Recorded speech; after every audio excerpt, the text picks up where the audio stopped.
ጤና ይስጥልን እንደምን ቆያችሁ ይህ የኢትዮጵያ ቴሌቪዥን በቀጥታ የሚያስተላልፍላችሁ ኢቲቪ 57 የዜና ሰዓታችን ነው ሰለሞን ኃይለ ኢየሱስ ነኝ በኢትዮጵያ የመጀመሪያው የኮሮና ቫይረስ ታማሚ ጃፓናዊ መገኘቱን የጤና ሚኒስቴር አስታወቀ በኮሮና ቫይረስ ከተያዘው ሰው ጋር ንክኪ የነበራቸውን ሰዎች የመለየትና ክትትል የማድረግ ስራ እየተሰራ ስለመሆኑም ተገልጿል ብሩክ ተስፋዬ የጤና ሚኒስቴርና የኢትዮጵያ ህብረተሰብ ጤና ኢንስቲትዩት በሰጡት ጋዜጣዊ መግለጫ በቻይና ውሃን ግዛት ተቀስቅሶ በርካታ የዓለም ሀገራትን ያዳረሰው የኮሮና ቫይረስ ወይንም ኮቪድ-19 ወደ ኢትዮጵያ እንዳይገባ የመከላከል ስራዎች ሲሰሩ የቆዩ ቢሆንም አንድ በቫይረሱ የተያዘ ጃፓናዊ በኢትዮጵያ መገኘቱን የጤና ሚኒስትሯ ዶክተር ሊያ ታደሰ አስታውቀዋል።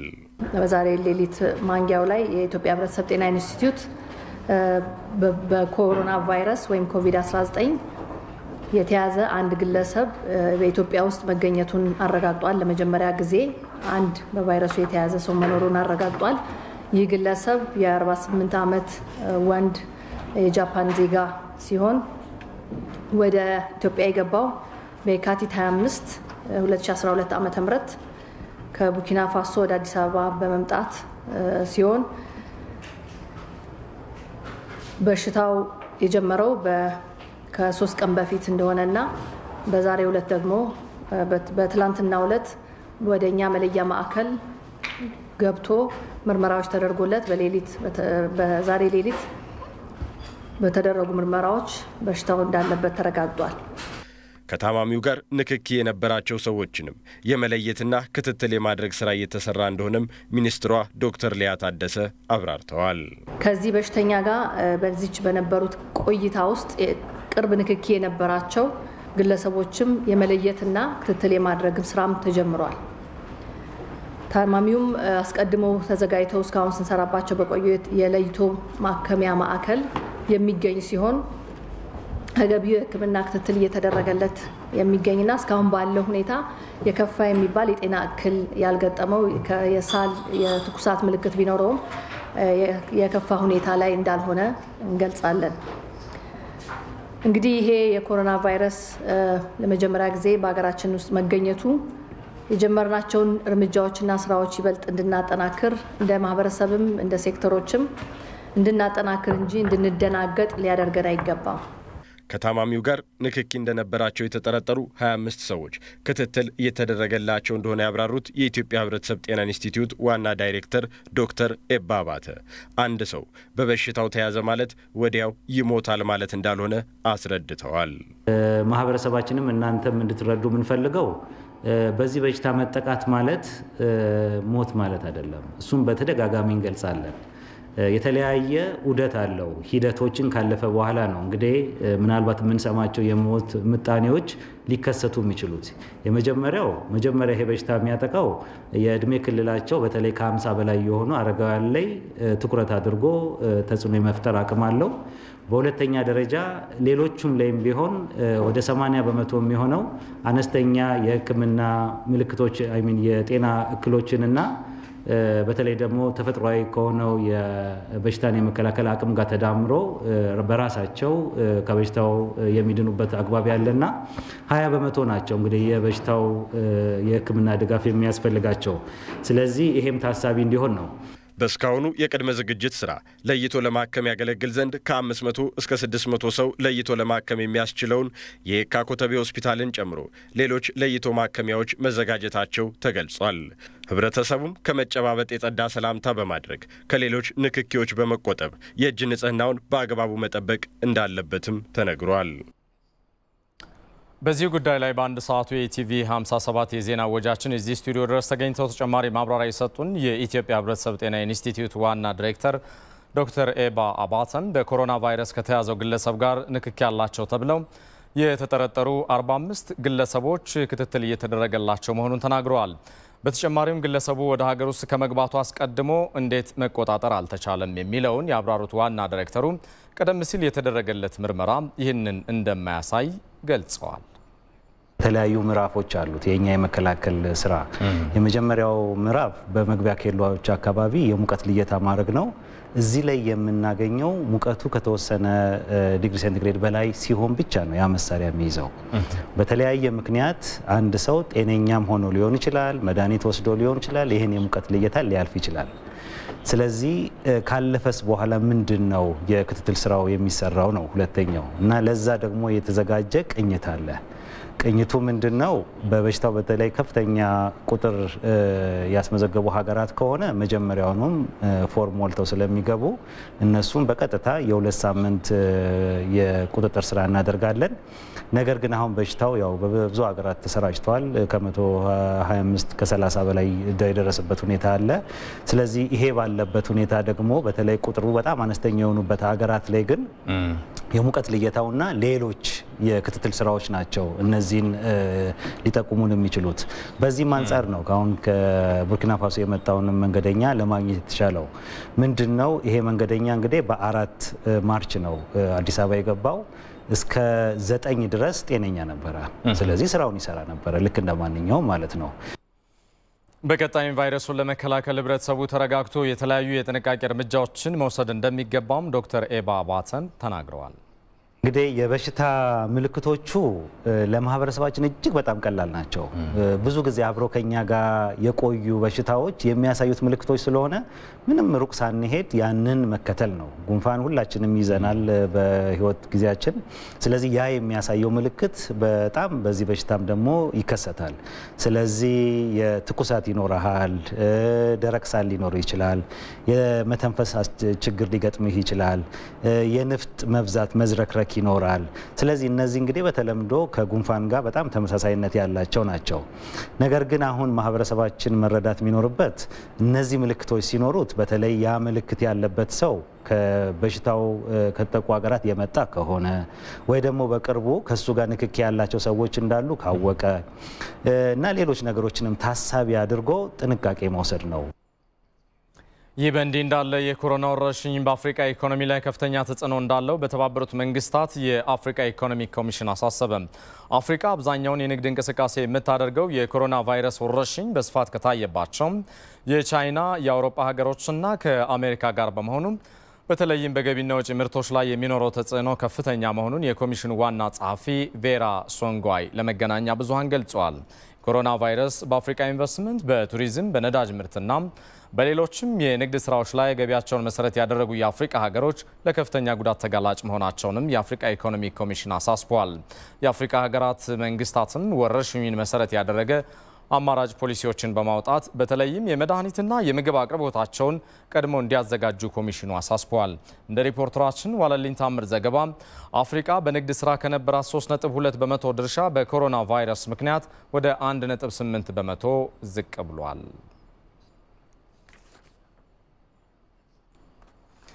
የኮሮና ቫይረስን ቀድሞ ለመከላከል የሚያስችል ተግባራት እያከናወኑ መሆኑን የአፍሪካ ሀገራት ገለጹ ቫይረሱ በአፍሪካ እስካሁን ከ100 በላይ ሰዎች ማጥቃቱን የዓለም የጤና ድርጅት አስታውቋል ዘገባው የቪኦኤ ነው መለሳምዴ አዘጋጅቶታል መነሻው ከቻይና ውሃን ግዛት የሆነው ኮቪድ-19 የኮሮና ቫይረስ በዋናነት የሰዎችን መተንፈሻ አካላት በማጥቃት ለሞትና ለጉዳት እየዳረገ ይገኛል በከፍተኛ ፍጥነት እየተስፋፋ የሚገኘው ቫይረሱ እስካሁን በ114 ሀገራት ውስጥ ከ134,000 በላይ የሚሆኑ ዜጎችን ማጥቃት የቻለና 4984 የሚሆኑትን ሰዎች ደግሞ ህይወት መቅጠፉን የዓለም ጤና ድርጅት ሪፖርት ያሳያል በተለይም እንደ አፍሪካ ጠንካራ የጤና ፖሊሲና የበለጸገ ኢኮኖሚ የሌላቸው ሀገራት ቫይረሱን ለመቋቋም እንደሚቸገሩ ያስታወቀው የዓለም ጤና ድርጅት ቫይረሱን ወረርሽኝ በማለት እስከ ማወጅ ደርሷል የኮሮና ቫይረስ በአሁኑ ወቅት በአፍሪካ 11 ሀገራት ውስጥ ከ100 በላይ ሰዎች ላይ የተከሰተ ሲሆን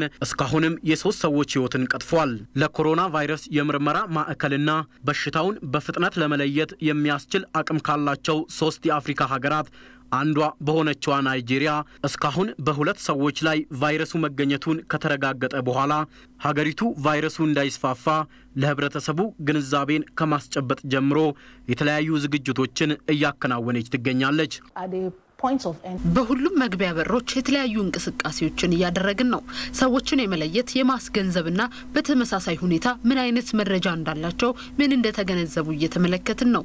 ምክንያቱም ሰዎች የተሳሳተ መረጃን ስለሚናገሩ ቫይረሱ እስካሁን ያልተገኘባቸው እንደ ዚምባብዌ ያሉ ሀገራት ደግሞ ከዚህ ቀደም በሀገሪቱ ከተከሰተው የኮሌራ ወረርሽኝ ተሞክሮ በመውሰድ ቀድሞ ቫይረሱን ለመቆጣጠር ዝግጅት ማድረጉን ነው የሀገሪቱ ጤና ሚኒስቴር አስታወቀው። ኮቪድ-19 ኮሮና በሁሉም የዚምባብዌ መግቢያ በሮች ቢገባ ምንም ጉዳት እንዳያደርስ እየሰራን ነው። ይሁን እንጂ በዚምባብዌ ተባባሪ የሰብአዊ መብት ሐኪም የሆኑት ኖርማን ማታራ ሀገሪቱ ለዚህ ህክምና ያዘጋጀችው ሆስፒታል ወረርሽኑን ለመከላከል የህክምና ቁሳቁሶች የተሟሉለት አለመሆኑን ነው የጠቆመው። በትክክል ለዚህ ወረርሽኝ ምላሽ የተሰጠበት መንገድ በእኛ ዘርፍ ላይ በርካታ ክፍተቶች እንደሚስተዋሉ ያመለክታል። በሌላ በኩል ከቻይና ጋር ጠንካራ የንግድ ቁርኝት ያላት ታንዛኒያ ኮሮና ቫይረስ ወደ ሀገር ውስጥ እንዲገባ ሰፊ እድል ያላት በመሆኑ በከፍተኛ ተጠንቀቅ ላይ መሆኑን የሀገሪቱ የጤና ባለስልጣን አስታውቋል። በመቶዎች የሚቆጠሩ ሰራተኞችን ቀጥረን በወደብ መግቢያ በሮች ላይ አሰማርተናል። ቫይረሱንም ለመለየት ያላቸውን አቅም ተመልክተናል። በታንዛኒያ የወደብ መግቢያ በሮች ላይ 140 የሙቀት መለኪያ መሳሪያዎች መዘጋጀታቸውን ነው የተጠቆመው።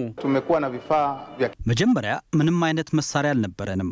አሁን ግን ህሙማኑን ለማጓጓዝ የሚሆን ዘመናዊ አምቡላንስና ባለሙያዎችን በጥፍ አሳድገናል። ምክንያቱም ይህንን ወረርሽኝ ለመከላከል ዝግጁ ነን። የታንዛኒያ ሐኪሞች ህብረተሰቡ መሰረታዊ የሆኑ ጥንቃቄዎችን በማድረግ ቫይረሱን ቀድሞ መከላከል እንዳለበት ግንዛቤ እየሰጡ ይገኛሉ።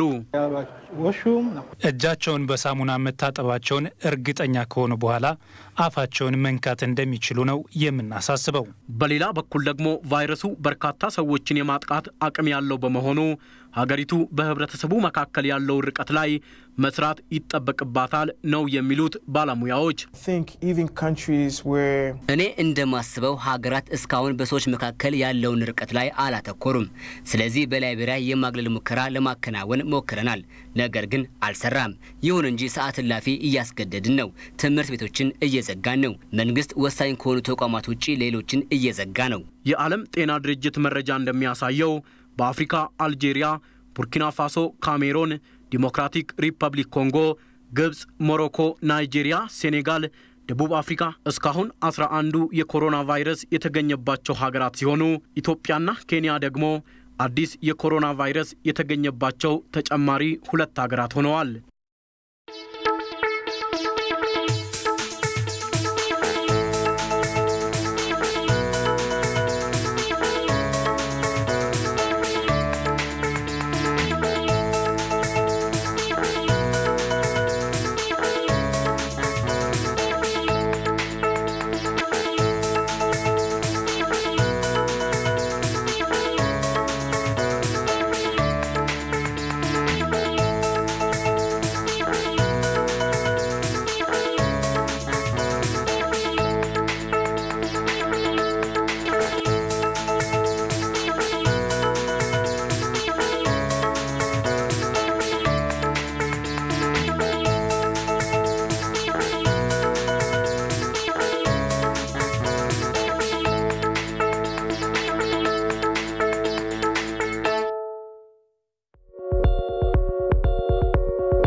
ስትጀምረው አሁንም ወደፊት ይመጣው የኢትዮጵያ መንግስት በዲፕሎማሲ ፕሪንሲፕልና ህግ የሚያምን በሰጥቶ መቀበል መርህ የሚያምን በዊን ዊን ሶሉሽን የሚያምን በዚህ ጉዳይ ላለፉት አመታት የግዱ ተጀምሮ አሁን እስካለበት ደረጃ ያሉ ጠቅላይ ሚኒስትሮች የአቋም ልዩነት የላቸው።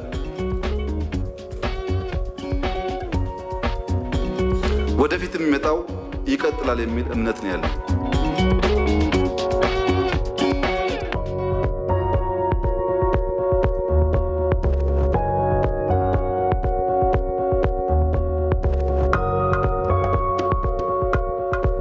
ኢትዮጵያን በመሰረቱ በሚጎዳ ነገር ላይ የሚወስን መንግስት ኢትዮጵያ ኖሯት አያውቅም፣ ወደፊትም አልጠብቅም። ኢትዮጵያን ለመጥቀም ጎረቤቶቿን የሚጎዳ ስራም ኢትዮጵያ አትሰራም። ዋናው ጉዳይ በእጃችን ያለው ስራውን መስራት።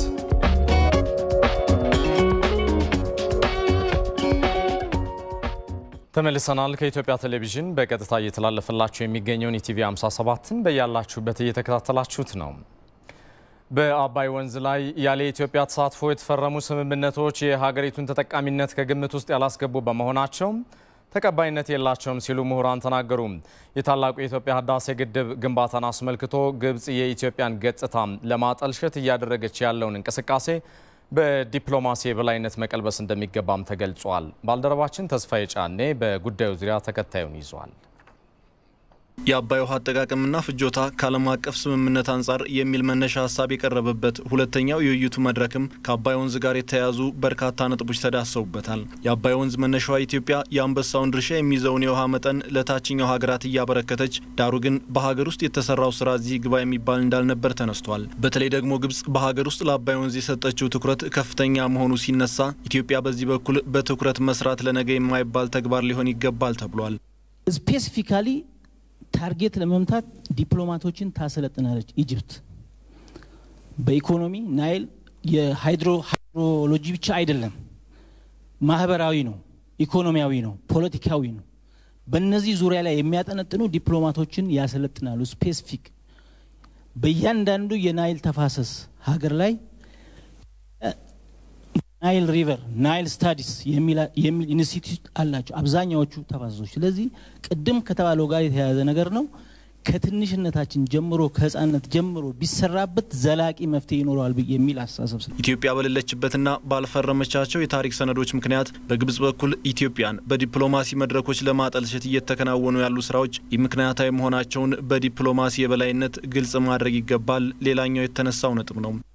የኤምባሲዎቻችን የውጭ ጉዳይ ሚኒስቴር የናንተ የምሁራን እገዛ የኢትዮጵያዊነት መንፈስ ታክሎበት ሎቢ የማድረግ ስራ የሚሰራ የኢትዮጵያውያን ግሩፕ በየቦታው በማደራጀቱ አጀንዳውን ትልቅ ኢትዮጵያዊ አጀንዳ አድርጎ የፕሮፓጋንዳውን በማስፋቱ እውነታችንን በመግለጹ በኩል ብዙ የሚሰራ ነገር እንዳለ ይሰማኛል። ጠንካራ ቀስቃሽና ጎሽጓሽ መልእክት የማስተላለፍ ጊዜው አሁን ይመስለኛል። ምክንያቱም ግዴታ መንግስትንም ለተደራዳሪዎቻችንም ጭምር ለፕላነርም ልናቀርብ ይገባናል። በሌላ በኩል ደግሞ ኢትዮጵያና ኢትዮጵያውያን በአባይ ጉዳይ ላይ ሁሌም ቢሆን የግብጽ አጀንዳ ተቀባይ ከመሆን ባሻገር የራሳቸውን አጀንዳ በመስጠት ህዳሴ ግድብ ከቅንጦት ባሻገር የህልውና ጉዳይ መሆኑን ማስገንዘብ እንደሚገባም በምሁራን ውይይት ላይ ተነስቷል። ከሉግዘር እስከ አስዋን እስከ 3-4 ዴክ መርከብ ላይ የአውሮፓና የአሜሪካ ቱሪስቶች ሂውጅ የሆነ የቱሪዝም ኢንካም ነው የሚያገኙት። they have to pay back መክፈል አለባቸው። እንደገና ሰስተናቢሊቲ ላይ ደግሞ የውሃ ፍሎው የተሻለ ፍሎው ያር ከተባለ አካባቢ ጥበቃ ላይ ኢንቨስት ማድረግ አለባቸው። አፈርና ውሃ ጥበቃ ላይ ኢንቨስት ማድረግ አለባቸው። የኢትዮጵያ ገበሬ ሃይላንደሩ ዛፍ እንዳይቆርጥ ከተፈለገ ድንችና ሽሮ የሚቀቅልበትን ከሶላር ኤነርጂ የሚያገኝበትን አማራጭ ገንዘብ መክፈል አለባቸው እና የዶክተር ጌቴን ለማጠናከር ነው አጀንዳ እንስጣቸው የነሱ አጀንዳ ተቀባይ አንሁን የሚለው። ከሁሉ በላይ ደግሞ ኢትዮጵያ እየተከተለችው ያለው የታላቁ ህዳሴ ግድብ ግንባታ ዓለም አቀፍ ህጎችን ያከበረና ፍትሃዊ ተጠቃሚነትን መሰረት ያደረገ ሂደት መሆኑን በማስረጃ በማስደገፍ ለዓለም አቀፉ ማህበረሰብ ይፋ ማድረግ እንደሚገባም ተጠቁሟል። ከኛ የሚጠበቀው አንደኛ ሀገራችን የምታካሄደው ነገር መርህን የተከተለ ዓለም አቀፍ ህጎችን እና ስምምነቶችን ያከበረ ፍትሃዊነትን የተደገፈ መሆኑን ደጋግሞ ማስረዳት ከነማስረጃው ይሄንን ማድረግ ይጠበቃል ማንም መንግስትም ሌሎችም። እና ሁለተኛው እንዲህ አይነት መጥፎ አጋጣሚ ቢፈጠርም ኢትዮጵያ አሁንም በድርድሩ መቀጠል እንዳለበት መርህን የተከተለ ተጠቃሚነቷን የሌሎችንም ጭምር የሚያረጋግጥ ድርድር ውስጥ ለመሳተፍ የምትንቀሳቀስ መሆኗን እና ለዚህም ዝግጁ መሆኗን ማሳወቅ ያስፈልጋል ደግሞ ደጋግሞ። በሳይንስና ከፍተኛ ሚኒስቴር የተዘጋጀው ይህ የምሁራን የውይይት መድረክ ከአባይ ወንዝ ጋር የተያያዙ ሌሎች ሀሳቦችም ቀርበው ሰፊ ውይይት ተደርጎባቸዋል። በተያያዘ ዜናም የታላቁ የህዳሴ ግድብ ግንባታን በተመለከተ የሚደረገው ድርድር በሶስቱ ሀገራት ስምምነት ላይ ብቻ ሊመሰረት እንደሚገባ ተገለጸ። ኢዮሞገስ ዝርዝር አለው። ሀሳቦች ተሰባስበዋል። የታላቁ የኢትዮጵያ ህዳሴ ግድብ ግንባታ ድርድርን በተመለከተ በተደረገው የምሁራን ምክክር ከሀገሪቱ የተለያዩ አካባቢዎች የተውጣጡ የከፍተኛ ትምህርት ተቋማት አመራሮች ተሳትፈዋል። እስካሁን በነበረው የድርድር ሂደት በግብጽ በኩል የኢትዮጵያን ጥቅም የሚጻረርና ከስምምነቶች ያፈነገጡ አካሄዶች በተደጋጋሚ መስተዋሉን በምክክሩ የመነሻ ጽሑፍ ያቀረቡ ምሁራን ገልጸዋል። እናም በኢትዮጵያ በኩል ይህ አካሄድ በየትኛውም ጊዜ ተቀባይነት እንደማይኖረው ተጠቁሟል። በቪየና ኮንቬንሽንም ሆነ በሌሎች የድርድር ባህሎች ሀገሮች ወደው ፈቅደው ካልተስማሙ በስተቀር ሌሎች በተስማሙበት ስምምነት አይገዙም። እንደውም ተሳስቶም ፈርሞም ቢሆን መጨረሻ ላይ አይመቸኝም ብሎ ሊወጡበት ይችላሉ። ኢትዮጵያ በአሁን ጊዜ ባለው ድርድር ኢትዮጵያን ጥቅም የማስከበር በግብጽ ጫና ወይ በሶስተኛው ቀን ጫና ስምምነቱን ብትፈርም እጅግ አደገኛ ነው ለሀገሪቱ። ለአሁኑ ኢኮኖሚ ብቻ ሳይሆን ለሁሉ ጊዜም ቢሆን አደገኛ ነው። በዚህ ውስጥ የማናቸውም የኢትዮጵያ መንግስት ካሁን በፊት ገብቶ አቅም የዛሬ መንግስት ሊገባ አይችልም። ማንም ኢትዮጵያዊ ተመራማሪ ተደራዳሪ ይሄንን አቅጣጫ ሊመክርም አይችልም። ግብጾች ከኢትዮጵያ ውሃ እንደ ምን ጊዜም ቢሆን ሊያገኙ የሚችሉት አሁንም ቢሆን ለወደፊትም ቢሆን ከኢትዮጵያ ጋር በመደራደር ብቻ ነው። አሜሪካና የዓለም ባንክ የሶስቱን ሀገራት የድርድር ሂደት እንዲታዘቡ መደረጉን በተመለከተ በኢትዮጵያ በኩል ሰፊ ውይይት እንደተደረገ የተገለጸ ሲሆን ይህ መሆኑ ደግሞ ኢትዮጵያ ያላትን አቋም በግልጽ እንድታስረዳ ያገዘ ነው ተብሏል። የተወሰኑ ኤክስፐርቶችም መሄድ የለብንም የሚል አቋም ነበራቸው። ሌሎችም ኤክስፐርቶች የለም መሄድ አለብን፣ በኢትዮጵያ በኩል የሚደበቅ ነገር የለም፣ ባንሄድ ኢትዮጵያ ለስምምነት አልተዘጋጀችም የሚል ከፍተኛ ዘመቻ እንደሚካሄድ ይታወቃል። ብዙ ክርክር ተደርጎበታል። አንሄድም የሚለውም እንሄድም የሚለውም ሌሎችም መላምቶች ሴናሪዎችም ተሰርተዋል። ብንሄድስ ባንሄድስ የሚልም ተሰርቶ ለመንግስት ሀሳብ ቀርቧል። ከዚህ ውስጥ ግብዣው በገንዘብ ሚኒስትሩ በኩል መምጣቱም እና ዓለም ባንክ አብሮ መሆኑ ከታየው ነገር ምናልባት ይሄ ነገር የኢኮኖሚና የፋይናንስ ነገር ሊኖርበት ይችላል፣ ድርድሩንም በዛ መንገድ የመጫን በፋይናንስና ሊኖር ይችላል የሚል ግምት ነበረ። እነዚህንም ሌሎችንም ጭምር ምን ሊሆን ይችላል እና ሴናሪዎች ታይተው ለነኛ ነገሮች ዝግጅት ተደርጎ ነው ሲኬድ ወደ አሜሪካ ሲኬድ ማለት ነው። የታላቁ የኢትዮጵያ ህዳሴ ግድብ ግንባታ ግብጽን በጉልህ የማይጎዳ መሆኑ የተጠቀሰ ሲሆን ከዚህም አልፎ የታችኞቹን ሀገራት እንደሚጠቅመም ተመላክቷል። ግብጾች ምንድነው የሚፈልጉት? እውነት በድርድሩ ግድቡ የሚጎዳቸው ህዝባቸውን የሚያስርብ የሚያስጠማ ከስራ የሚያፈናቅል ሆኖ ነው አይደለም። ይሄንን እኛ ሳንሆን የነሱ ፔፐሮች አሉ፣ በርካታ ፔፐሮች አሉ። እኛ ብዙ ጊዜ የኛ ሚዲያም የነሱ ሚዲያም ፖለቲካው ኢንፍሉዌንስ ስለሚያደርግባቸው በአብዛኛው ፍለፊት የሚያወጡት ጉዳቱን ተመርኩዞ የሚጻፉትን መርህ ስለሚያደርጉ ነው እንጂ ጥቅማቸውን የሚጽፉ ብዙ ጥናቶች አሏቸው እነሱ ጋር እና በተለይ አንዳንድ ጄኒዩን የሆኑ ሳይንቲስቶች እንደሚጠቅማቸው ያውቃሉ። ጄኒዩን የሆኑ ፖለቲካሊ ራሳቸውን እንትን ያልወሰዱና ሌላ እንትን ውስጥ ያልወሰዱ ማለት ነው። እና በትክክልም ደግሞ ግድቡ ከኢትዮጵያ በላይ እውነት ለመናገር በብዙ መስፈርቶች ብንመለከተው የታችኞቹን ሀገሮች ነው የሚጠቅሙ። ከምክክሩ ማብቂያ በኋላ ምሁራኑ የግድቡን ድርድር በተመለከተ ከኢትዮጵያ መንግስት ጎን መሆናቸውን በገለጹበት ባለ 9 ነጥብ የአቋም መግለጫ የግድቡን ሂደት በጥናትና ምርምር ለመደገፍም ቃል ገብተዋል። በሌላ ዜና ግብጽ በህዳሴ ግድብ ዙሪያ እያደረገች ያለውን የተሳሳተ መረጃ የማድረስ ዘመቻ ትታም ለፍትሃዊ ተጠቃሚነት መደራደር እንዳለባት የውጭ ጉዳይ ሚኒስትሩ ገዱ አንዳርጋቸው ገለጹ። ኢትዮጵያ የትኛውንም ሀገር ሉዓላዊነቷን እንዲጋፋ እንደማትፈቅድ የውጭ ጉዳይ ሚኒስትሩ ከአልጀዚራ ጋር በነበራቸው ቃለ መጠይቅ አስታውቀዋል። ሜሮን በረዳ የኢትዮጵያ የውጭ ጉዳይ ሚኒስትር አቶ ገዱ አንዳርጋቸው በህዳሴ ግድብና በተደራዳሪ ሀገራት ከሰሞነኛው በተነሳው ውዝግብ ዙሪያ ከአልጀዚራ ጋር ቆይታ አድርጓል። ኢትዮጵያ የናይል ወንዝ ትልቋ ገባሪ ናት ያሉት አቶ ገዱ አንዳርጋቸው አሁንም ሀገሪቱ ከናይል ወንዝ መጠቀም ካለባት መጠን ትንሹን ብቻ እንደምትጠቀምና ግድቡ የኢትዮጵያን ህዝብ ከድህነት ለማላቀቅና የመብራት አገልግሎትን ለማያገኘው 65 ሚሊዮን ህዝብ የኃይል ተደራሽ ለማድረግ አስፈላጊ መሆኑን ገልጸዋል። በባዶ እግሩ የተጎሳቆለ ኑሮ እየኖረ ያለው የኢትዮጵያን ህዝብ የሚራበውን በዚህ ዘመን በረሃብ የሚራበውን ህዝብ ከድህነት ከረሃብ ለማላቀቅ 65 ሚሊዮን የሚሆነው የኢትዮጵያን ህዝብ መብራት የማያገኘውን ህዝብ መብራት እንዲያገኝ ለማድረግ ነው። በመጮህ ወይም በፕሬሸር ወይ በማስፈራራት ለማስቆም የሚደረግ ጥረት በምን መንገድ ተቀባይነት የለውም ነው ያልነው በቀደም።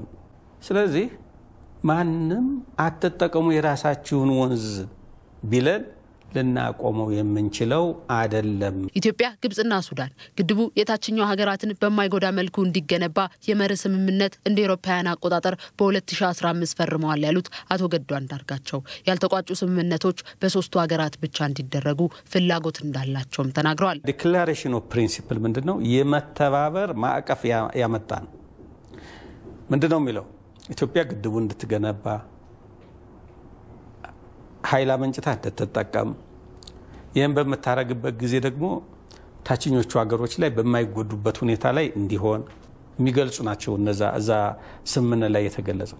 ስለዚህ ያ የመተባበርን ለመተባበር የተስማማንበት እና መሪዎች የፈረሙበት ሰነድ አለ።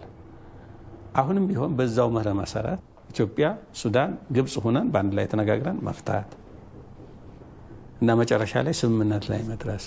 በቀጣይ በሚደረጉ ድርድሮች አሜሪካ የታዛቢነት ሚናዋን ማትቀጥል ከሆነ ሉዓላዊት የሆነችውን ኢትዮጵያን መብት እንድትጋፋ እንደማይፈቀድላትም አቶ ገዱ አብራርተዋል። ኦብዘርቨር ሆነው የሚቀጥሉ ከሆነ ጥሩ ነው። እንድንስማማ የሚያግዙን ነገር ተቃውሞ የለንም። ነገር ግን በእኛ ድርሻ የኢትዮጵያን ሉዓላዊ መብት የሚጻረር ማንኛውም ስምምነት ልናደርግ አንችልም። ማንም ደግሞ አዞ እንዲያርጉ ብሎን የምንፈጽመው ነገር የለም ማለት ነው። ኢትዮጵያ እኮ መርህን የምትከተል ሀገር ናት። የራሷ መርህ አለው፣ አቋም ያላት ሀገር ናት። ማንም በዚህ እንዲያርግ፣ በዚህ ውጪ፣ በዚህ ግቢ ስላላት የምትንቀሳቀስ ሀገር አይደለችም። ከዚህም ባሻገር የህዳሴው ግድብ ለኢትዮጵያን ብቻ ሳይሆን ለተፋሰሱ ሀገራት ዋስትና የሚሆን ነው ያሉት አቶ ገዱ አንዳርጋቸው ግብጽ ለህዝቦቿና ለተለያዩ ዓለም አቀፍ ሀገራት እየነዛች ያለችውን የውሸት ዘመቻ ትታ ለፍትሃዊ ተጠቃሚነት መዘጋጀትና መደራደር እንዳለባትም ገልጸዋል። ኢትዮጵያን የሚያብጠለጥል ዘመቻ በዓለም አቀፍ ደረጃ በአረብ ሀገሮች የሚያካሂዱትን ትተው ግብጾቹ አንዲት ነገር ብቻ እንዲያደርጉ ነው መጠየቃቸው። ኢትዮጵያ ከአባይ ውሃ የመጠቀም መብት አላት። ይሄንን መብቷን ነው እየተጠቀመች ያለችው፣ አሁን ግድቡን እየሰራች ያለችው ብለው የኢትዮጵያን የመጠቀም መብት ማረጋገጥ ብቻ ነው የሚጠበቅባቸው፣ ማመን ብቻ ነው። ይህን ካመኑ ናይል የግብጽ ብቻ አይደለም እና እኩልነትን መሰረት አድርጎ ለመጠቀም መዘጋጀት ነው። ይሄ ከሆነ ነገሩ ይዘጋል። የህዳሴው ግድብ የእያንዳንዱ ኢትዮጵያውያን ዜጋ ጉዳይ ነው ያሉት አቶ ገዱ አንዳርጋቸው ግድቡ የኢትዮጵያን የህልውና ጉዳይ እንጂ የፖለቲካ ጉዳይ እንዳልሆነ መታወቅ አለበትም ብለዋል። ይሄ አንድ ፖለቲካ ፓርቲ አጀንዳ አይደለም፣ የመላው የኢትዮጵያ ህዝብ አጀንዳ ነው። የሁሉም ፓርቲዎች አጀንዳ ነው። የሁሉም የተቃዋሚ ፓርቲዎች መንግስትን ሊቃወሙ ይችላሉ። በአባይ ጉዳይ ላይ ልዩነት የላቸው። የኢትዮጵያ ህዝብ ከዳር እስከ ዳር ድረስ ከትንሽ እስከ ትልቁ ከሚችላት ተማሪዎች ህፃናት ሳይሆን ገንዘብ ያዋጡበት እኮ ነው ከቁርሳቸው ቀንሰው። በሀገር ውስጥ ያለው ብቻ አይደለም፣ በውጭ ያለው ኢትዮጵያውያን በሙሉ በዚህ ግድብ ላይ አስተዋጽኦ አበርክቷል። ባለቤት ነው ማለት ነው። ይሄ ለምርጫ ስንል እንትን የምንለው ሳይሆን ምርጫ የሚባል ሳይመጣ ገና ግድቡ ሲጀምር ጀምሮ ባለቤት የሆነበት ነው ማለት ነው። ሱዳን በፍትሃዊነትና በመርህ ላይ ተመስርታ የናይልን ውሃ የመጠቀም ፍላጎቷንና የአረብ ሊግ ውሳኔ ላይ ሚዛናዊ አቋሟን ማንጸባረቋን የገለጹት አቶ ገዱ አንዳርጋቸው ኢትዮጵያ ከአረብ ሊግ ሀገራት ጋር ያላት ግንኙነት እንዲሻክር እንደማትፈልግና ግብጽም የጩኸት ዘመቻዋን አቁማ ድርድሩን እንድታካሄድ እንደምትፈልግ ገልጸዋል።